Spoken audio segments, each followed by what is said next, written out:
Dear student, आज हम लोग स्टडी करेंगे क्लास 9th के केमिस्ट्री के पार्ट चैप्टर 1 का मैटर सिंस और सराउंडिंग्स के रिमेनिंग पार्ट के बारे में। पिछले वीडियो में मैंने आपको एलपीजी तक बताया था और आज के इस पूरे वीडियो में पूरे कंप्लीट कोर्स को कवर करेंगे। और इस पूरे कोर्स में न सिर्फ आपके बुक्स के जो बीच बीच में क्वेश्चंस दिए होते हैं उनका आंसर मिलेगा, बल्कि जो लास्ट की एक्सरसाइज है उसको मैक्सिमम सिंप्लीफाई करके मैंने सॉल्व करके उसको नोट्स बना के दिया हुआ है। मैं आपको समझा देता हूँ और आप इस नोट्स को अपनी कॉपी पे जरूर लिखें, क्योंकि लिखने से कंसंट्रेशन बढ़ता है, लिखने से बहुत ज़्यादा कुछ याद होती हैं। हाँ, एक चीज़ का ध्यान रखें कि हो सकता है कि यहाँ की आपकी राइटिंग समझ में ना आए, तो आप लोग बुक्स की हेल्प के साथ पढ़ाई करें। तो आइए स्टार्ट करते हैं, टाइम ज़्यादा भर खर्च ना करें। हेडिंग क्या है हमारा? Matters in our surrounding.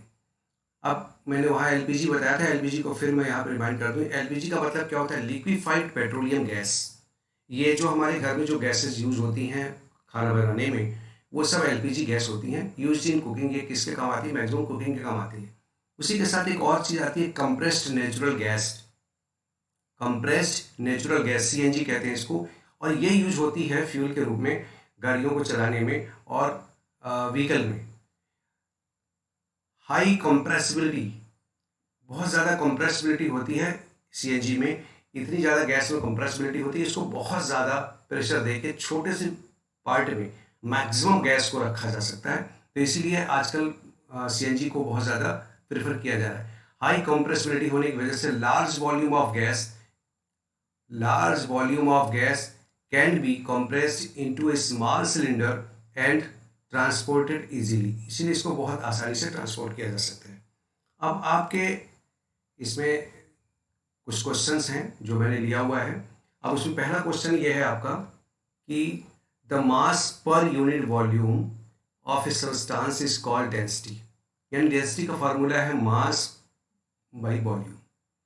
Arrange the following in order to increasing density. अब हमको यहाँ बताना है कि पहले तो आपको ये पता होना चाहिए कि जो डेंसिटी होती है वो मास पर यूनिट वॉल्यूम, एक यूनिट वॉल्यूम में जो मास बनता है दैट इज कॉल्ड डेंसिटी। और उस डेंसिटी के अकॉर्डिंग जब जिसकी डेंसिटी ज़्यादा होगी तो उसका वजन ज़्यादा होगा। तो हम उसको फिर क्या करेंगे, एक आपको लिखना है, ये जो इन्होंने वर्ड दिए हुए हैं इसको इंक्रीजिंग ऑर्डर में लिखना है कि कौन की ज़्यादा कौन बड़ा है। तो आपको ध्यान रखना है गैस जो है उसकी डेंसिटी कम होती है लिक्विड से, और लिक्विड की डेंसिटी कम होती है सॉलिड से। दूसरे शब्दों में कहूँगी सॉलिड की डेंसिटी सबसे ज़्यादा होगी, लिक्विड की उससे कम होगी और गैस की सबसे कम होगी। तो जब इंक्रीजिंग ऑर्डर में डेंसिटी को लिखेंगे तो सबसे पहले गैस होगा, फिर लिक्विड होगा, फिर सॉलिड होगा। अब यहाँ पे इन्होंने लिखा हुआ कि बताइए एयर, एग्जॉस्ट फॉर्म चिमनी, जो चिमनी से गैस निकलती है, शहद, honey, water, chalk, cotton and iron. तो इसको हमने लिखा कि सबसे पहले आएगा एयर, फिर उसके बाद आएगा एग्जॉस्ट फ्रॉम चिमनी, जो चिमनी से निकलता है धुआं, वो थोड़ा सा वेट होता है उसमें। कॉटन थोड़ा उससे और भारी होगा, वाटर उससे और हैवी होगा, उसकी डेंसिटी बहुत ज़्यादा होगी। हनी की डेंसिटी वाटर से ज़्यादा होगी, चॉक की डेंसिटी उससे ज़्यादा होगी। और उसके बाद अगर इसी में हम थोड़ा सा और देखें तो सबसे लास्ट में बनता है आयरन यानी लोहा, उसकी डेंसिटी और भी ज़्यादा होगी। तो ये क्वेश्चन रहा कि आपको अगर असेंडिंग ऑर्डर में लिखना तो सबसे पहले एयर आएगा, फिर एग्जॉस्ट फ्रॉम चिमनी होगा, फिर कॉटन होगा, वाटर होगा, हनी होगा, चाक होगा और आयरन होगा। मुझे अब इसको आगे चलते हैं, फिर अगला क्वेश्चन देखते हैं। आगे क्वेश्चन दिया हुआ है कि tablet the differences in the characteristic of state of matter.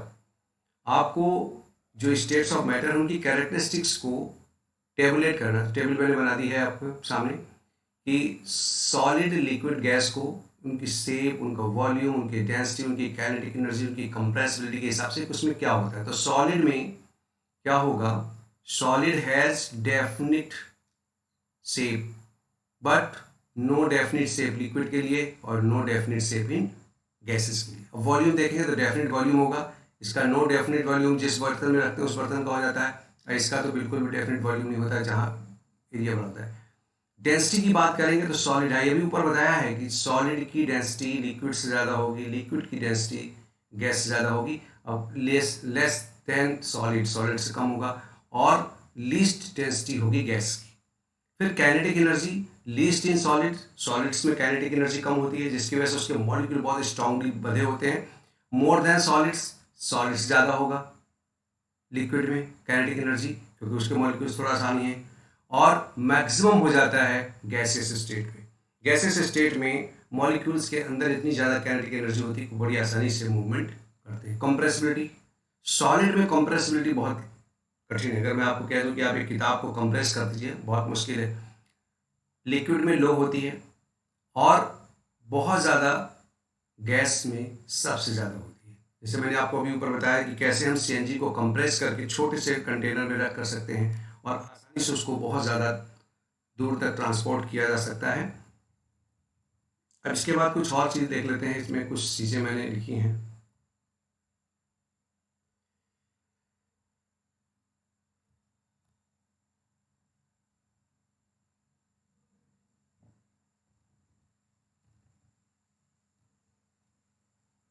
अब यहाँ आता है रिजिडिटी, कि रिजिडिटी क्या होती है।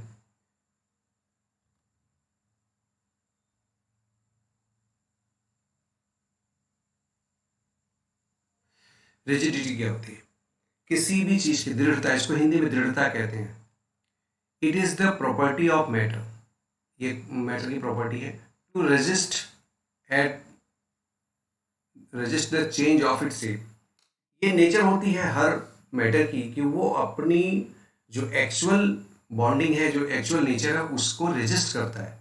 तो जिसमें ज़्यादा रेजिस्टेंस होगा वो ज़्यादा रिजिड होगा। जैसे आयरन को अगर हमें देखें तो बहुत ज़्यादा रिजिड है वाटर के अगेंस्ट, लिक्विड के अगेंस्ट, और गैस जो है, लिक्विड जो है गैस से ज़्यादा रिजिड है। बट रिजिडिटी जो है इसमें क्या होगा कि वो अपने बॉडी को, अपने शेप को चेंज करने से रेजिस्ट करता है। Compressibility, in which volume is decreased by applying another force. अगर हम वॉल्यूम को कम करें, दैट इज कॉल्ड कंप्रेस, उसको और कम कर रहे हैं जानबूझ के दबा करके, that is called compressibility. Fluidity, fluidity का मतलब बहाव, मैटर कैन फ्लो, वाटर है, लिक्विड है, और यहाँ तक कि आपका गैसेस हैं, ये सब क्या करती हैं, फ्लो करती हैं। इसके बाद है फ्लूइडिटी हो गई, बहाव, कंप्रेसिबिलिटी हो गया, रिजिडिटी हो गया। अब चलते हैं हम आपको filling a gas container. On filling the gas takes the shape of container. अगर हम किसी भी कंटेनर में गैस को फिल करते हैं तो वो उसका शेप ले लेती है। शेप क्या है? Matter having different boundaries, that is called shape. Kinetic energy क्या है? Energy possessed by possessed by the particles of matter due to its motion is called kinetic energy। और इसी एनर्जी के चलते ये आप ये ध्यान रखें कि सॉलिड में काइनेटिक एनर्जी कम होती है, एक तरह से कहें तो नेग्लिजिबल होती है। लिक्विड में थोड़ा उससे ज़्यादा होती है और गैसियस स्टेट में बहुत ज़्यादा होती है। अब आता है फिर डेंसिटी। अभी ऊपर मैंने बताया था डेंसिटी के बारे में कि डेंसिटी बराबर होता है mass by volume, mass per unit volume. It is the ratio of mass per unit volume. ये आपको याद करना है, इसको मैंने बता दिया। अब यहाँ दिया हुआ है क्वेश्चन नंबर 3 कि गिव रीजंस। ये gas fills completely the vessel in which it is kept. दूसरा है, इसको कैसे पढ़ेंगे? A particle of gas have a low law law of a particle of gas have a law of attraction, law of attraction, law of attraction.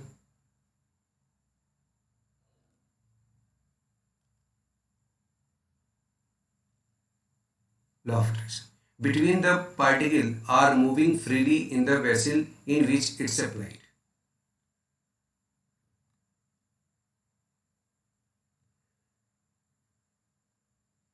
इसको थोड़ा सा फिर से लिख लेते हैं। ये लो फोर्स ऑफ अट्रैक्शन है, मैंने उसको दूसरा पढ़ लिया। Low force of attraction, low force of attraction. A particle of gas have a low force of attraction between them, the particle are moving freely in the vessel in which it is filled. यानी कि compressibility का मतलब क्या? Gas fills completely in the vessel. क्यों complete fill हो जाती है? क्योंकि उसके अंदर लो फोर्स ऑफ अट्रैक्शन होता है उसके पार्टिकल के बीच में। तो क्या करते हैं, वो एक एक कोने पे जाके फिलअप हो जाते हैं आराम से। नेक्स्ट क्वेश्चन है, a gas exert pressure on the wall of the container.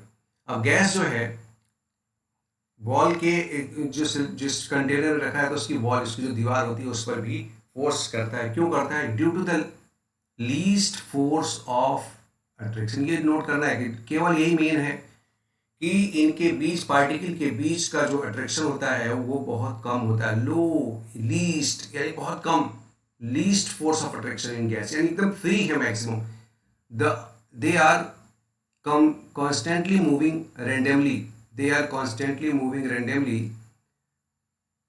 The particles of gas hits the wall of the container, thereby applying force and hence pressure on the wall. चूंकि वो free हैं और लगातार उस पर उनके molecules walls पर टकरा रहे हैं रेंडमली मूवमेंट की वजह से, इसके लिए वो फोर्स अप्लाई करते हैं। नेक्स्ट क्वेश्चन था इसका थर्ड का, वो था we can easily move our hand in air but do the same through the solid block of woods, need karate expert। बहुत अच्छा क्वेश्चन है ये। अभी दो चीजें हमने पढ़ी हैं कि हम अपने हाथ को बड़े आसानी से हवा में घुमा सकते हैं जहां चाहे वहां, लेकिन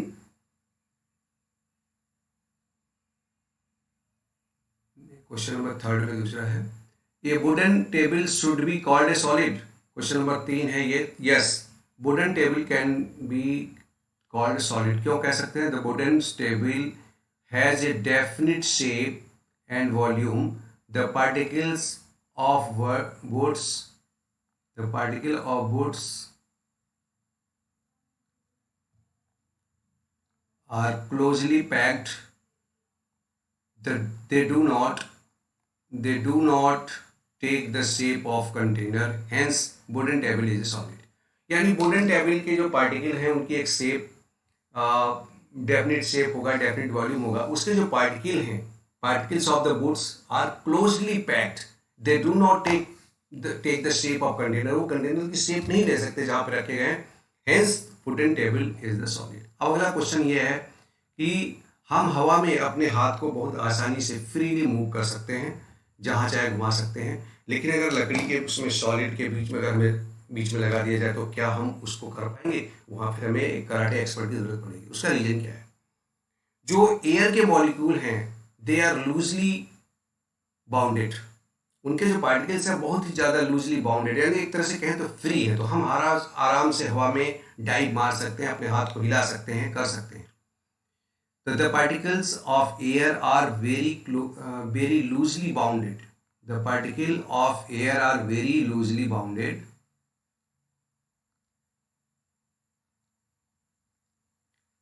Very loosely bounded.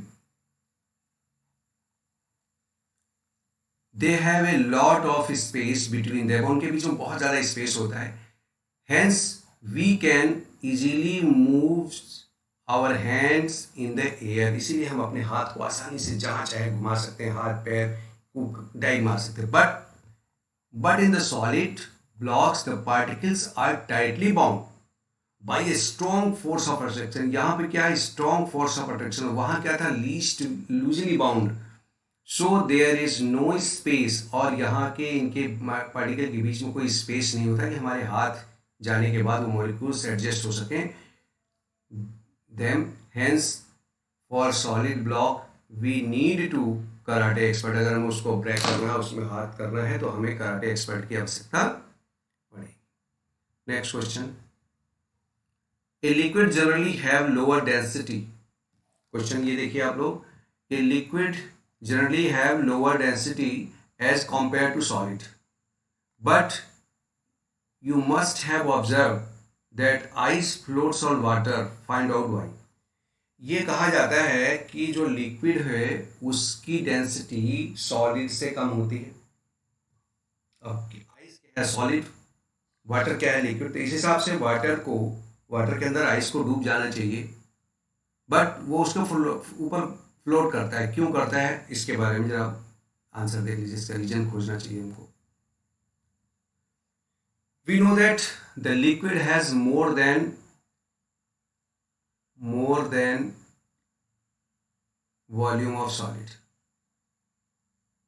As the particle of liquids are more free to move, thereby move more volume. But in case of ice, density of water is maximum at 4 degree centigrade and the density of ice is less than that of water, therefore the ice floats on water. यानी होता क्या है कि जो उसका volume बन जाएगा वो थोड़ा सा अधिक होगा उस पे, इसलिए उसको वो कर पाएगा.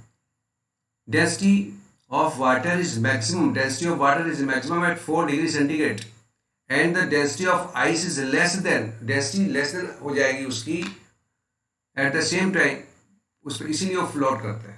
और जिसकी डेंसिटी कम होगी वो फ्लोट करेगा, जिसकी डेंसिटी ज़्यादा होगी वो डूबेगा. अब इसके बाद हम लोग पढ़ते हैं कि क्या whether the state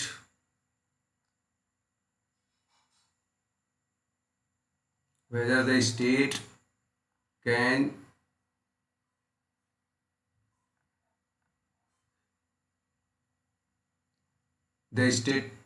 change their matter can change the state.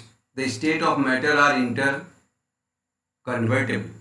वास्तव में क्या मैटर जो है वो स्टेट यानी अपनी अवस्थाएं बदल सकते हैं? यस, अवस्थाएं बदल सकते हैं. सॉलिड लिक्विड में जा सकता है, लिक्विड गैस के फॉर्म में जा सकता है, गैस को फिर कंडेंस करके लिक्विड बनाया जा सकता है, लिक्विड को फिर कंडेंस्ड करके सॉलिड में कन्वर्ट किया जा सकता है. यानी ये जो है चेंज किए जा सकते हैं. The states of matter can be changed by changing temperature और प्रेशर. उनके प्रेशर और टेम्परेचर को बदल करके उनकी स्टेट्स को चेंज किया जा सकता है. अब यहाँ पे कुछ डेफिनेशंस हैं.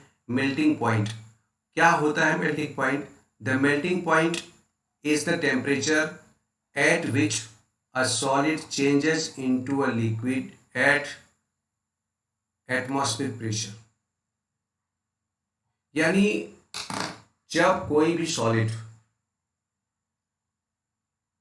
किसी पर्टिकुलर पॉइंट पर टेम्परेचर पर सॉलिड से लिक्विड के फॉर्म में कन्वर्ट हो जाता है, वही पॉइंट, वो पर्टिकुलर पॉइंट, वो टेम्परेचर उसका मेल्टिंग पॉइंट कहलाता है. यानी आइस यानी बर्फ जो है पिघलता है, melting point of ice is 273 degree Kelvin यानी 0 डिग्री सेंटीग्रेड पर बनेगा, वो मेल्टिंग पॉइंट होगा. बट वी टेक 0 इतना. अब इसके बाद कुछ और आया कि चेंज कैसे करते हैं, कैसे हम डिग्री केल्विन को उसमें चेंज करेंगे. Change of 20 degree Celsius into kelvin. हम क्या करेंगे, अगर आपको आपको सेंटीग्रेड को कन्वर्ट करना है केल्विन में, तो आपको उसमें 273 डिग्री को ऐड कर देना है. 293 डिग्री हो जाएगा. 0 डिग्री सेंटीग्रेड बराबर 293 degree kelvin. Change 295 degree kelvin into degree Celsius, तो आपको फिर उसमें से 273 को माइनस कर देना है. क्या करना है? माइनस. तो ये आपका 22 डिग्री हो गया. इसके बाद फिर नेक्स्ट चलते हैं आगे. एक वर्ड आता है, डेफिनेशन आती है. What is fusion? फ्यूजन क्या होता है? Fusion change of solid state into liquid state is also known as fusion. जो मेल्टिंग पॉइंट मैंने बताया था आपको कि सॉलिड से लिक्विड में चेंज होना मेल्टिंग पॉइंट कहलाता है, और उसी क्रिया को दूसरे नाम से फ्यूजन के नाम से भी जाना जाता है. कि change of solid state into the liquid state is also known as fusion. इसके बाद दो बहुत इंपॉर्टेंट है जिसमें बहुत सारे क्वेश्चन अभी आपको नेक्स्ट अभी एक्सरसाइज में मिलेंगे. लेटेंट हीट के बारे में. What is the latent heat? The amount of heat, the latent heat of fusion और latent heat of vaporization, ये दो चीजें पढ़नी है हमको. The amount of heat energy that required to change 1 kg of solid into liquid at atmospheric pressure at the melting point is known as the latent heat of fusion. जब वो energy जब किसी मेल्टिंग पॉइंट पर जब solid को 1 kilogram solid को liquid में बदल दे के समय जो ऊर्जा की आवश्यकता होती है उस पिघलते समय, तो वो उसका लेटेंट हीट ऑफ फ्यूजन कहलाता है. आपको एक चीज़ बिल्कुल ध्यान रखनी कि जब किसी पर्टिकुलर पॉइंट पर कोई सॉलिड लिक्विड के रूप में बदल रहा होता, तो जब तक वो लिक्विड में बदल नहीं जाता पूरा तब तक वो प्रक्रिया चलती रहती. उस दौरान कुछ एनर्जी एक्स्ट्रा जाती है, और हम जानते हैं कि एनर्जी को हम खत्म नहीं कर सकते, पूरी तरह से डिस्ट्रॉय नहीं कर सकते. तो वो लेटेंट हीट के रूप में लेटेंट हीट ऑफ फ्यूजन के रूप में कन्वर्ट रहती है उसमें। उसी तरह वेपराइजेशन में क्या होगा, the amount of heat energy that required to change 1 kg of solid to vapor or gas at atmospheric pressure at boiling point is called latent heat of vaporization। ऐसे ही जब कोई भी लिक्विड को इतना गर्म किया जाए कि वो गैसेस स्टेट में जा 1 किलोग्राम लिक्विड को गैस या वेपर के रूप में बदलने में, जो कि वातावरणीय दबाव के साथ हो और उबाल के समय, उबलते समय उसके अंदर जो उसकी जो भाप हो बनती है, उसमें जो ऊर्जा, गुप्त ऊष्मा छुप जाती है, ऊष्मा छुप जाती है, हीट एनर्जी छुप जाती है, that is called latent heat of vaporisation.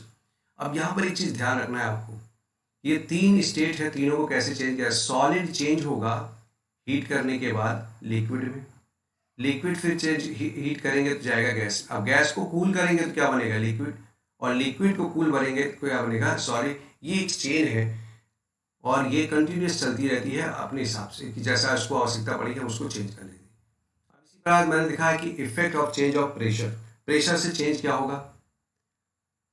अब आप देखें कि यहाँ पर मैंने बनाया है कि लिक्विड है, ये सॉलिड है, ये गैस है। सॉलिड को अगर हमने मेल्टिंग पॉइंट किया, उसको फ्यूजन किया यानी मेल्ट किया उसको, तो क्या बनेगा, वो लिक्विड।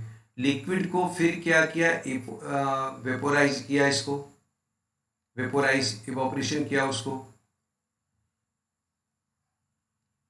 तो गैस बन गया। गैस को फिर क्या किया, सब्लिमेशन किया, उसको गया कंडेंस्ड किया, क्या बन गया, फिर लिक्विड बन गया, फिर ये सॉलिडिफिकेशन हुआ, सॉलिड बन गया।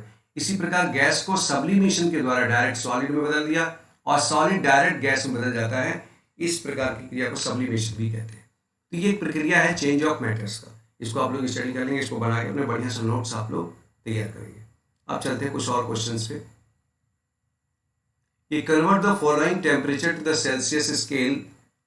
आपको ये क्वेश्चंस दिए हुए हैं बुक में, मैंने इसको सब सॉल्व किया है आपकी हेल्प के लिए कि 3 डिग्री केल्विन 573 डिग्री केल्विन, इसको सॉल्व करना है। क्या करना है कि ये इसको बदलना है सेंटीग्रेड में, मैंने एरो बनाया है 300 डिग्री केल्विन को डिग्री सेल्सियस में कन्वर्ट करना है। तो क्या करेंगे, 300 में से 273 को माइनस करेंगे, 27 मिलेगा। It is the required answer degree Celsius में। फिर ऐसे 573 में से 273 को माइनस किया तो 300 डिग्री सेल्सियस हो गया। यानी आप नोट कर लें कि जब डिग्री सेंटीग्रेड में बदलना हो टेम्परेचर को, तो आप टेम्परेचर केल्विन वाले में से 273 को घटा दीजिए 273 को, और जब डिग्री केल्विन बनाना है तो जो आपका सेल्सियस में टेम्परेचर दिया हुआ है उसमें 273 को ऐड कर दीजिए। इससे आपको आसानी से उसको कन्वर्जन का तरीका पता लग जाएगा। अब यहाँ कुछ क्वेश्चन है बहुत अच्छे कि what is the physical state of water at 250 degree Celsius and 100 degree Celsius. अब ये तो कंफर्म है कि टेम्परेचर से हमारा फिजिकल स्टेट चेंज होगा, मैटर्स के फिजिकल स्टेट चेंज होंगे। तो क्या कंडीशन होगी अगर वो 250 डिग्री सेल्सियस पे वाटर को हम पहुंचाएं, तो physical state of water at 250 degree Celsius will be gaseous state. उस समय पूरी तरह से वो स्टीम में बदल चुका होगा। नंबर 2, 100 डिग्री पे क्या होगा, physical state of water 100 degree is nothing but the boiling temperature. उस समय क्या होगा, बॉइलिंग टेम्परेचर बहुत कुछ नहीं होगा, पानी उबलना शुरू होगा, दैट इज उसके फिजिकल स्टेट में यही रहेगा। नेक्स्ट क्वेश्चन है कि for any substance why does the temperature remain constant during the change of state. अच्छा, ये बहुत इंपॉर्टेंट है कि हम जब कोई चेंज करते हैं तो मैक्सिमम टेम्परेचर स्टेट चेंज के समय जो उसका अवस्था बदलती है तो उसमें क्यों बराबर क्यों रहता है। The temperature of any substance remains constant during the change of state due to the heat energy, जिसको मैंने लिखा है लेटेंट हीट, उस provided is used in the changing. बहुत इंपॉर्टेंट है ये लेटेंट, क्योंकि जब वो चेंज क्यों रहता है, वो जो हीट एनर्जी उसकी जो लेटेंट हीट है, जो गुप्त ऊर्जा है उसके अंदर छुपी हुई है, उसकी वजह से वैसा होता है। The state of matter and also this heat is used for breaking severe bonds और अट्रैक्टिव फोर्सेस। ये क्या करता है, उसको ब्रेक करता है। फिर किसको, उस टेम्परेचर को, अपनी अवस्था को अगर बदल के गैसेस में जाना तो उसको चेंज करेगा, और उसको उधर लाना तो उसको चेंज करेगा। इसीलिए जब हम अवस्था का परिवर्तन करते हैं तो वहां पर टेम्परेचर रिमेन कांस्टेंट रहता है। Suggest a method of liquefy atmospheric pressure गैसर। when enough pressure is applied when enough pressure is applied, the gases are highly compressed into the small volume। जब बहुत ज़्यादा गैस के ऊपर प्रेशर किया जाएगा तो क्या होंगी, वो कंडेंस्ड होंगी, कंप्रेस्ड होंगी, और वो छोटे वॉल्यूम में रखी जा सकती है। The particle of gases can be converted into liquid by bringing their particles closer. मतलब कि अगर हम उनके पार्टिकल्स को और क्लोजर लाए तो उनको क्या कर सकते हैं, लिक्विड के रूप में बदल सकते हैं। किसके, सॉलिड गैसेस को कंडेंस करके। So atmospheric pressure gas can be liquefied either by decreasing temperature और बाय इंक्रीजिंग प्रेशर। तो हम वहाँ क्या कर सकते हैं कि हम उस गैस को, सो atmospheric gas can be liquefied either by decreasing temperature or by increasing pressure.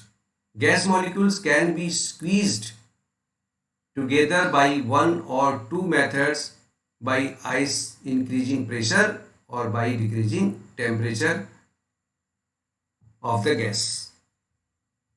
Next, एक बहुत important चीज़ है, ये आपने पढ़ा होगा और जान लीजिए इसको। सब्लिमेशन क्या होता है, बहुत इंपॉर्टेंट है ये। Sublimation, a change of state directly from solid to liquid gas without changing into liquid state, vice versa, is called sublimation. जब कोई भी सॉलिड बिना लिक्विड फॉर्म में आए डायरेक्टली गैस में कन्वर्ट हो जाए, या कोई भी गैस बिना लिक्विड फॉर्म में गए डायरेक्टली सॉलिड में कन्वर्ट हो जाए, तो उसको हम कहते हैं सब्लिमेशन। आपने घर में एक उदाहरण देखा होगा कपूर का, कैम्फर कहते हैं उसको। कैम्फर, कपूर का टुकड़ा ले लें आप, उसको जलाएं, हीट दिया आपने, वो पूरा जल जाएगा, कोई आपको प्रेसिपिटेट भी नहीं छोड़ेगा, कोई सॉलिड नहीं बचेगा, और सीधे सीधे गैसेस स्टेट में कन्वर्ट हो जाएगा। तो this is the best example of sublimation. Next करते हैं आगे, हम पर दे दिया। नेक्स्ट चलते हैं आगे। इवेपोरेशन क्या होता है? Evaporation, the phenomenon of change of liquid into vapours at any temperature below its boiling point is called evaporation. जब कोई भी लिक्विड जिस टेम्परेचर पे बॉईल करना शुरू होता है, उसके पहले जब वो थोड़ी सी उसमें से वेपर निकलनी शुरू होती है, that is called the evaporation. It is surface phenomena, ये उसके सरफेस पे आने वाली घटना, इसीलिए इसको सरफेस फिनोमिना भी कहते हैं। Particles from surface gain enough energy to overcome the forces of attraction present in the liquid and change into the vapour space. अब उसमें होता है क्या है कि जब हम हीट कर रहे हैं नीचे से, तो जो पार्टिकल्स है सरफेस पे, वो थोड़ा सा गेन करना शुरू कर देते हैं, उनके मॉलिक्यूल्स थोड़े से एनर्जी उनको मिल जाती है, तो वो उनका जो फोर्स ऑफ अट्रैक्शन होता है उससे बाहर निकल जाते हैं, तो present in the liquid and change into the vapour space, और वेपर स्पेस में जाना शुरू कर देते हैं। The rate of evaporation depend upon the surface are expose to the atmosphere, the temperature are the humidity and the winds speed. Evaporation cause cooling.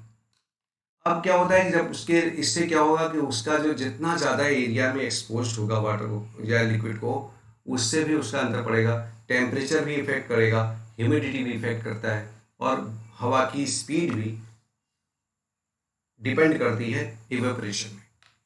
अब एक important चीज़ यहाँ नोट कर लें कि ये इवेपोरेशन कॉज कूलिंग, ये जो आपको कूलिंग मिलती है चाहे कूलर में चाहे वैसे, तो इसमें इवेपोरेशन बहुत बड़ा रोल अदा करता है। अब यहाँ एक क्वेश्चन फिर आया, what does the desert cooler cool better on hot dry days. आज की डेट में अगर आप देखें कि जब गर्मी का दिन होता है, बिल्कुल हॉट डे हो, सूखा हो, बारिश ना हो, ह्यूमिडिटी ना हो, तो उसमें क्या होता है, in a desert cooler the water inside it is made to evaporate and since the evaporation cause cooling this make the surrounding cool. अब जब कूलर चलता है तो उसके अंदर का जो वाटर इनसाइड है वो क्या करेगा, इवोपरेट करना शुरू करता है, और the sins evaporation cause cooling this make the surrounding cool. चूंकि इवोपरेशन अगर होगा तो बाहर की हीट से इवोपराइज होना शुरू होता है, और प्लस जो हवा है, विंड है, वो उसको और उसके पार्टिकल्स को, जो वाटर पार्टिकल्स उसको भेजती भी है, इससे लिए वो पूरे सराउंडिंग को क्या कर देता है, कूल करता है। Evaporation leads to absorption of energy from the surroundings.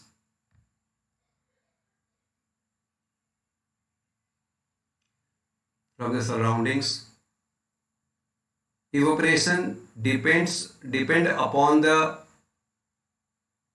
amount of water vapor in air, humidity, जिसको ह्यूमिडिटी कहते हैं। ये डिपेंड करता है कि उसमें वाटर वेपर कितनी है, ह्यूमिडिटी कितनी है एटमॉस्फेयर में, उससे भी कूलिंग पे इफेक्ट आता है। If the water vapour in air is less than the evaporation is more. On a hot day the water vapour in air is less, the water present inside cooler evaporate then the cooling more. अब जो गर्मी के दिन में क्या होगा कि जितना इवेपोरेशन ज़्यादा होगा, लेस होगा, तो evaporation is more. Hot day में क्या होता है, जितना भी गर्मी बाहर बिल्कुल भी वाटर वेपर नहीं होगी, तो उससे क्या होगा, वो ज़्यादा लेगा, इवेपोरेशन ज़्यादा होगा, और जब इवेपोरेशन बढ़ेगा तो कूलिंग का एरिया बढ़ेगा, कूलिंग ज़्यादा होगी। How does the water kept. अब यहाँ पे बहुत बढ़िया है, आपके घर में मटका होगा जिसको ग्रामीण क्षेत्र में कहते हैं। तो how does the water kept in the earthen pot, मटका, बिकम कूल ड्यूरिंग समर। अब देखिए सब में एक मेन चीज इवोपरेशन है।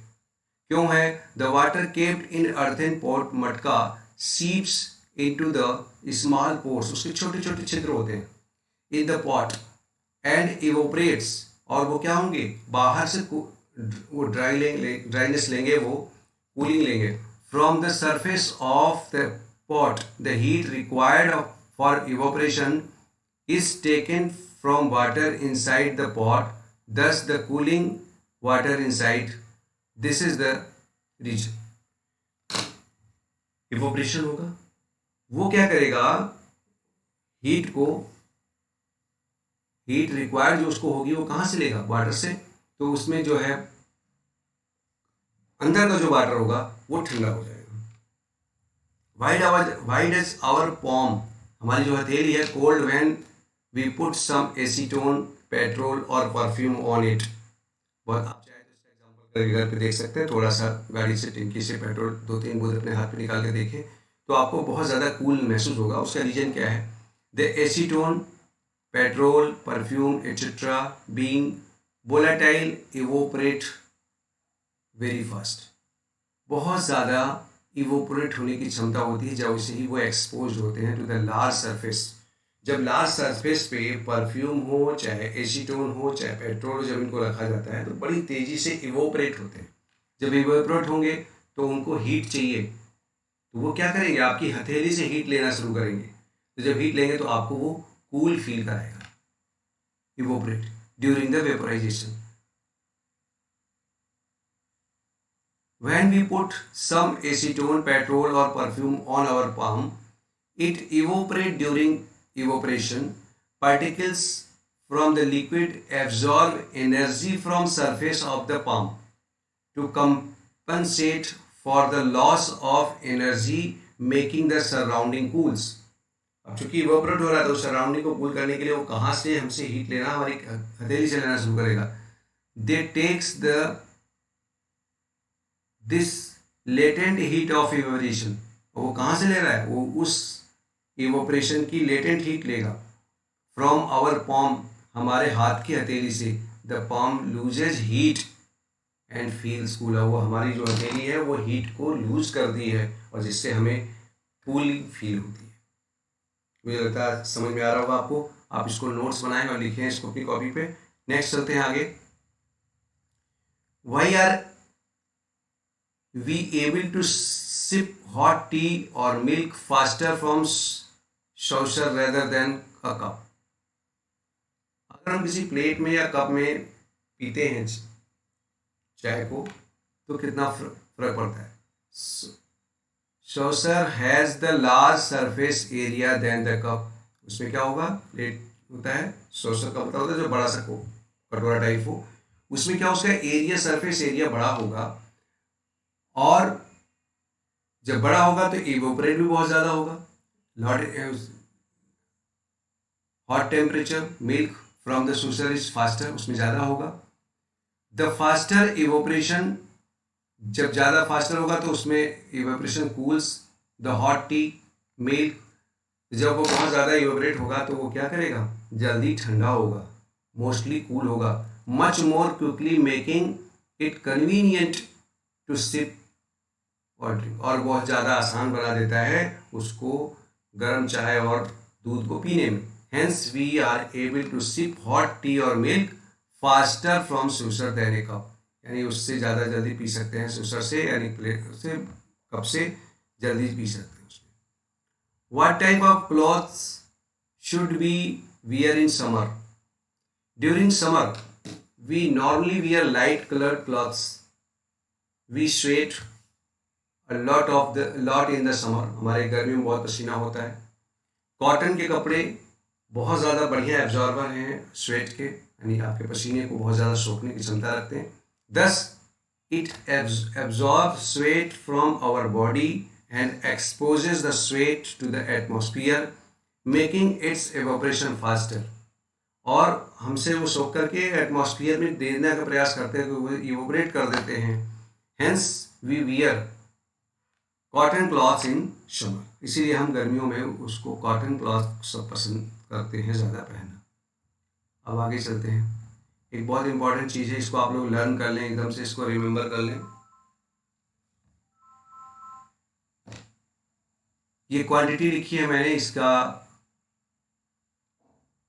यूनिट क्या है, टेम्परेचर की यूनिट है केल्विन, इसको हम के से डिनोट करते हैं. लेंथ को स्मॉल एम से डिनोट करते हैं.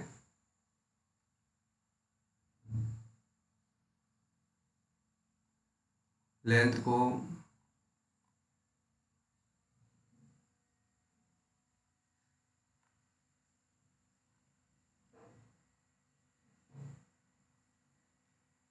मिट गया था इसमें. मीटर को स्मॉल एम से करेंगे. किलोग्राम मास है, मास को क्या करेंगे किलोग्राम, किलोग्राम को केजी से डिनोट करते हैं. वेट को न्यूटन से यूनिट है इसका, एन से डिनोट करते हैं. वॉल्यूम को क्यूबिक मीटर, मीटर की पावर 3 करके करेंगे. डेंसिटी किलोग्राम पर क्यूबिक मीटर, तो इसको केजी मीटर क्यूब करेंगे. और प्रेशर को पास्कल यूनिट है, इसको पी ए से डिनोट करते हैं. तो ये आप लोग याद कर लेंगे इसको अच्छी तरह से. अब चलते हैं जो लास्ट की एक्सरसाइज है आपकी बुक की, उसको देखते हैं.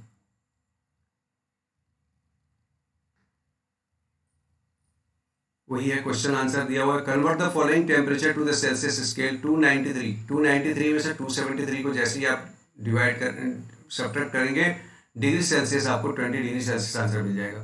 फिर आपको नेक्स्ट है 470 डिग्री केल्विन को टेम्परेचर बदलना है, तो 470 में से 273 माइनस करेंगे, 197 डिग्री सेल्सियस आंसर मिल जाएगा.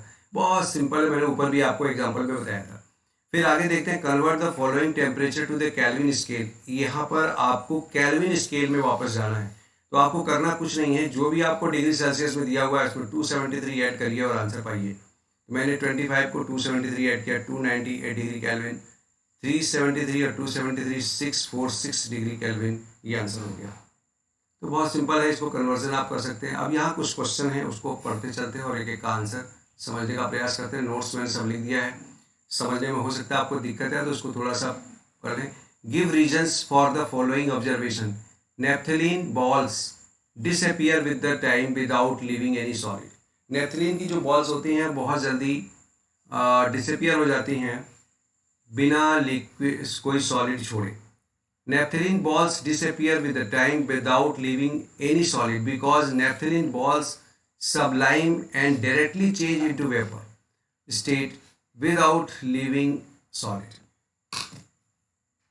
नेफ्थलीन की जो बॉल होती है वो आसानी से सबलाइन हो जाती है, यानी जो मैंने आपको बताया था कि सब्लिमेशन क्या होता है, कि बिना सॉलिड का गैस के रूप में चेंज होना, बिना लिक्विड फॉर्म में आए, दैट इज कॉल्ड सब्लिमेशन। तो ये नेफ्रिन की बॉल्स होती हैं वो उसी प्रकार से आराम से धीरे धीरे गैसेस स्टेट में बदल जाती है बिना लिक्विड फॉर्म में आए, इसीलिए हमको वो दिखाई नहीं पड़ती, पता ही नहीं चलता कब कहाँ चली गई। नेक्स्ट क्वेश्चन है, we can get the smell perfume sitting several metre away.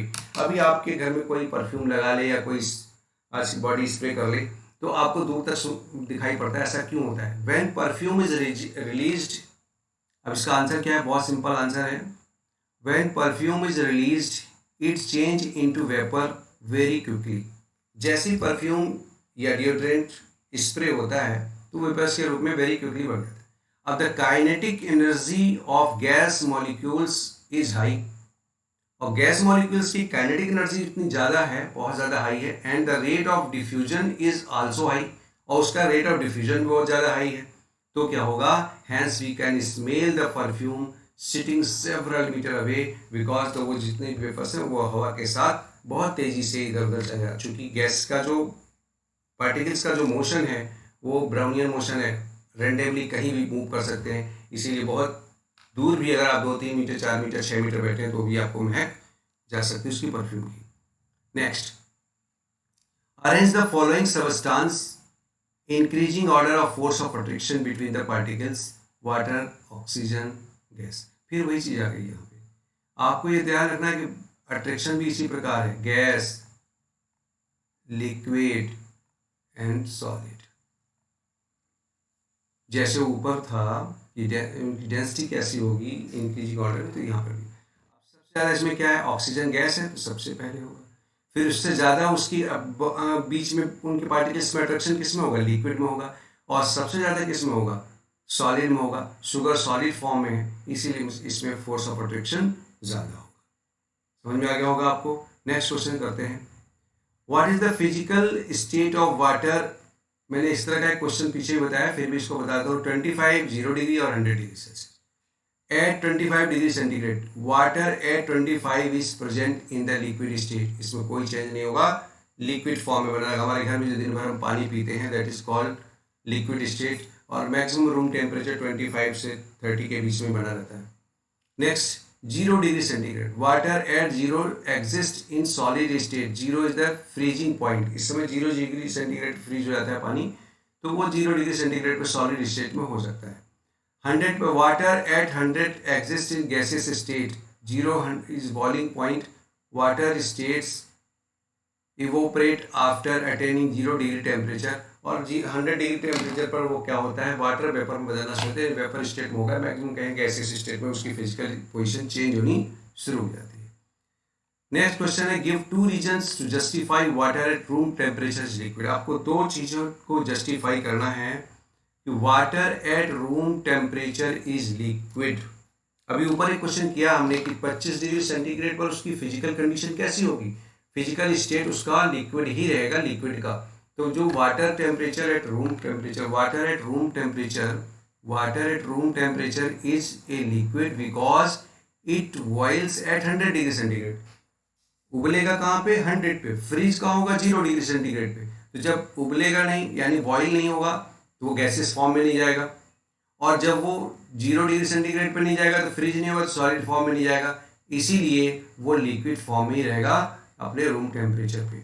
The solidification point is 0, so it will remain in a liquid state. It has no definite shape but has a fixed volume. At room temperature water flows easily.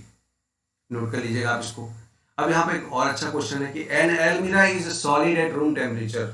जो घर में आपकी अलमारी पड़ी है वो room temperature पे solid form में बनी रहती है। उसका रीजन क्या है? क्योंकि जो सॉलिड है, आयरन का जो मेल्टिंग पॉइंट है बहुत ज़्यादा हाई है। रूम टेम्परेचर 25 डिग्री सेंटीग्रेड से 30 के बीच में होगा, मैक्सिमम होगा 40 होगा, इससे ज़्यादा नहीं होगा।